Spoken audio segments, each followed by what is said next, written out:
Yesterday, I made a YouTube community post where I said, I, Nathan, will be recording a video where I will absolutely destroy the worst blog posts I can find. And if you would like to throw your post in the mix, link your article in the comments on this post. And over the next few hours after making that post, many of you stepped up to the plate to be destroyed.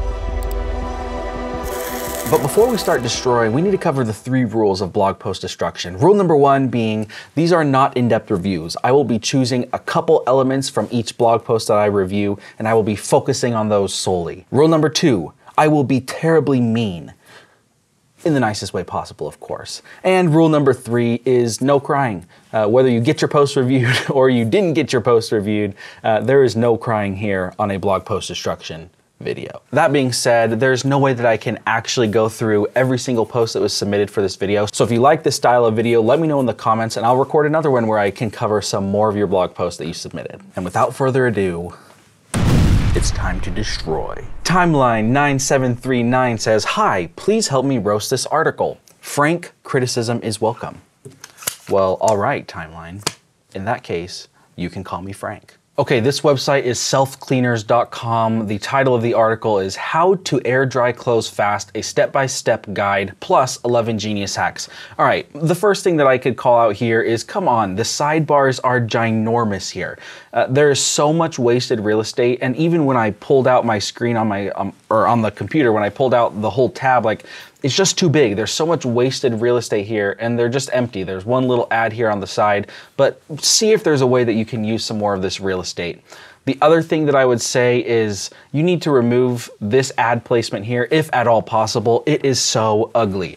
It's right next to your kind of top image on your post. And even though this ad placement may make you some of your best revenue, just get rid of it. Just don't let an ad be there. Or for heaven's sake, put ads in the sidebars. There's so much space there. Number 3, get more of your content above the fold. Getting rid of the ad is definitely going to help that. I have to make a couple scrolls before I actually get anything substantive, especially since you have this table of contents here. So do what you can to get that content above the fold. And I think that widening the space where your content is definitely going to help that. And finally, how to air dry clothes fast, a step-by-step guide plus 11 genius hacks. This feels like 2 posts that have just been unwillingly smashed together. Just do a step-by-step guide in one article and then do 11 genius hacks in another article. I could see and make an argument that they're 2 slightly different search queries, so just separate them out. As I looked through the post, it just seemed a little bit muddled, and I didn't love the format. That brings us to post number 2. From AI Smart Start. They say, "Oh yeah, exclamation point, let's do it, exclamation point, read and cry." Well, AI Smart Start, if you remember rule number 3, there is no crying. So I will read, but there will be no crying. All right, this article is Unraveling How AI Affects Human Life and Its Benefits. First of all, I like the theme. Might I say it's even simple, light, and fast. The first problem that I see here right off the bat is the keyword research, or what we call search analysis. This is such a ginormous topic, and given the size of the topic and the competition of the topic, you are very unlikely to rank this article. What I would recommend here is you need to maybe break this post into more bite-sized pieces that are more likely to rank, smaller, maybe long-tail search queries that you could put into a cluster with this article and then interlink back and forth. Overall, I just think that it's such a big article, such a big topic, you're very unlikely to rank here. Problem number 2, the table of contents. Okay, I'm not 100% against a table of contents if it makes sense, but this is too much. On my 27-inch iMac, it takes up my entire screen, and I still have to do some scrolling. So just get rid of this table of contents. If you can, find a way that you can consolidate the table of contents so that people can open it up if they want it. But this is embarrassing. Okay, problem number 3 is, where are the images in your blog post? I see a couple pull-out quotes, but other than that, like, this is probably the driest, most boring wall of text that I've seen in a long time, in the nicest way possible. So put some images in here, embed a video, like just do something to make it a little more interesting. Axe and Tool says, this is a comparison article for tool types, and despite knowing all of the details, I struggled to write this one. I would love to hear your thoughts. Well, my thoughts you will hear. This article is titled Splitting Axe versus Maul, What You Need to Know. Problem number 1 that I saw with this post as I looked through it, your photos look too good. I mean, come on. Are you a blogger? Are you a photographer? I think that you could maybe just level it down just a little bit. And I'm actually not joking here. Your photos actually look really good and pretty professional. I'd consider your photos like a 9. Maybe bring it down to just like a 7. Make them look a little bit more home taken. I know that sounds really crazy, but just take it down just a few notches so that people feel like it's more relatable. It almost feels to me like you don't actually have these products because these photos almost feel stock. And if they are stock, that's a little embarrassing, but I don't think they are. I feel like they are home taken, but your photos look really, really good. Problem number 2, your answer target is also too good. It's a really well done answer target, really well wordsmith. I can tell you put a lot of thought into it. All jokes aside here, your post is really well done. I looked it up in the SERP, you know, on this generative AI portion here, you're being referenced. I believe you're also position number 3. So this article's clearly doing well. Keep up the great work. And for all of you guys who are watching, go to that blog post, see how it's formatted. Look at the answer target, see how concise and helpful it is. Look at how good the images look. Tone it back a little bit, but they look really good, and it's just a very interesting and engaging blog post. So go look at that blog post, use it as a good example. If any of you happen to be in the same space, don't be jerks, don't copy. Never copy, do your own work. Thanks. And that brings us to the 4th comment that I'd like to read. Mom Van Up says, great idea. Well, thanks, Mom Van Up. I thought this would be a really fun video, so thanks. I'm glad that I have your approval. Although you didn't submit an article, I would have loved to see one of your articles. Okay, post number 4 from Philip Stemmen, who says, exciting, Nathan, here you go. All right, Philip, let's take a look at your article. Keyword Revealer Review, find new interesting backlinks. Okay, backlinks, nope, we're not gonna review this one. All right, next. No, I'm just kidding. No, we'll review your post. Of course, like, you know what we think about backlink building, but backlinks are good. You know, you guys all know that. Getting backlinks is a good thing. Get them organically. Don't go building backlinks. Okay, all jokes aside, this is a pretty well done article. There's just a few thoughts that I had here. The first section of this article just feels so busy.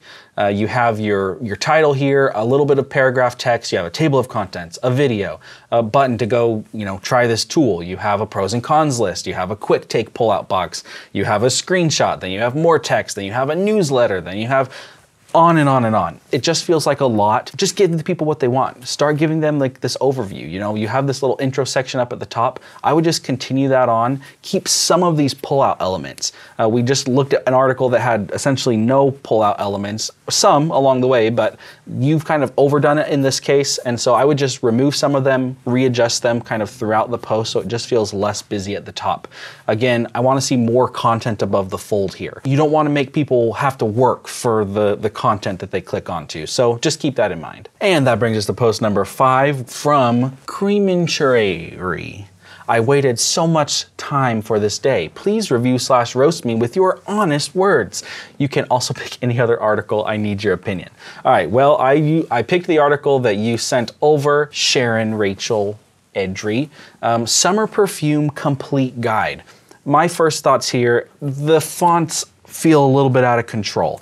There are different font sizes, different styles. There's some bolded. It just feels pretty busy because of the very different font sizes and styles. So I would just simplify. Have your H2s or have your subheadings, have paragraph text, and then maybe just bold that paragraph text. You don't need to have all these different sizes of text. It just makes it feel really busy and disorganized, even if it's not. The second thing that is just atrocious when it comes to this blog post is look at the formatting on these images. I mean, it's just, I realize it's one image and they're big images, but they only fit one after another, and it's like 3 or 4 scrolls to get past all of them. Try to format them in columns or format them in a table. Just put them in a way that's a little bit better. It looks like they're maybe embedded Pinterest images or something. I don't know if it's going to be possible, but figure out a way so that it's just more consolidated so people don't have to scroll so far. Other than that, this post looks okay. All right, those were the 5 articles that I wanted to roast a little bit. People around this office have been telling me that I'm not mean enough, and when I review things, I'm just too nice. So hopefully you all feel destroyed by watching this video. Okay, so those were the 5 that I had planned. I went through them and pulled out a few things. I do want to go and just look at a couple more kind of off the cuff, and we're gonna see if there's anything that I can notice right away that might help 1 or 2 of you improve a little bit. All right, scroll, random scroll, random scroll. Let's look at this one. This article is titled, Working of OR Gate DDL. Okay, first thing right off the bat, a lot of text here. Add some images in. It looks like you do have some images a little bit farther down the page, a good table here. I would maybe add just a little image right at the top. Other than that, the paragraph sizes look all right, not too long. Anything else that I would recommend here? I hate that. I don't like pop-ups. Otherwise, this article looks okay. Of course, I know nothing about this topic, and so that's why I'm not really judging the quality of the information itself, because most of these topics I have no idea what they're talking about. But overall, the formatting of this article looks okay, a little bit boring up at the top, maybe just like a pull quote, something like that. And then your title. The title could use a little bit of work here. Maybe someone who speaks this language knows what all this means, but make it a little bit more explanatory what this article is about. The reason for that is that on the SERP, when someone looks at your article, all they see is the title and maybe a little bit of an excerpt from your article. So the title is really the marketing for the article. And so in search, when people see, you know, your title against all the other titles, if your title isn't like that engaging or interesting, you're probably not going to get as many people to click. So make your title a little bit, you know, interesting. Make it a little bit marketed, not just so boring in the nicest way possible. Right? But otherwise, this post looks good. All right, let's do one more really quick. Random scroll. Let's do Plant Science Academy. Here's my article. Let's see what mean thing we can say about this article. 10 best fiber for keto, surprising food sources. 10 best fiber foods for keto. So maybe adjust the title a little bit. It looks like you have an answer target here, which is good. You have your image up at the top. Why fiber on a keto diet? Okay, subheadings look good. Okay, a little bit of a table here based on each one of these foods. I like the organization of this article. Let's see what these link out to. Want to know, okay, outbound link to another article talking about different foods. There was one other thing that I wanted to look at. Where does this go? Okay, so you have done some really, really good research.